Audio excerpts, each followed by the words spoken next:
长期关心忧郁甲抑郁的台南市忧郁症关怀协会，伫疫情过后，今年将首次举办百人铜锣浴的活动，邀请马来西亚铜锣大师 Jeff 老师，带领10几位的铜锣师，到台南演出百人铜锣浴的盛大表演。透过无同大小的铜锣，敲打传递声波的震动，达到舒缓身心的效果。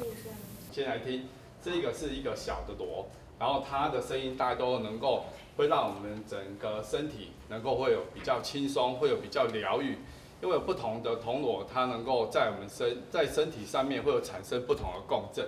好，那我们先来示范一下。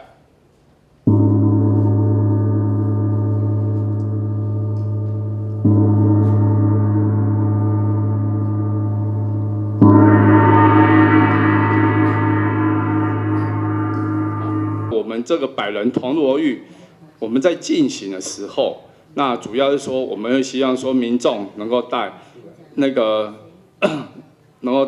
瑜伽垫，戴那个眼罩，因为为什么？因为到时候就像来我们这个百人铜锣浴的时候，然后就像睡在那边，就像那睡一场很舒服的午觉。对，因为一开始的时候，我们就是要有唱诵，就由 Jeff 老师他们用马来西亚这样一个高山非常完全不一样的一个文化，能够带领大家一个非常疗愈的声音。然后后半段就是百人铜锣浴，就像我们今天特别准备的这个铜锣，当场就会有将近10面铜锣，然后那用各种不同的一个表现的一个方式，让大家去享受铜锣的一个很疗愈的声音，不一样的所谓的夏日舒压啊，因为这个活动呢，对整个府城来讲也是一个很新的活动，很独特的活动啊。我们曾经在前年吧，还是哪时候我们办过一次，是比较小场的。那这一次呢，是我们把它推广，希望更多人能够获得一些所谓的舒缓。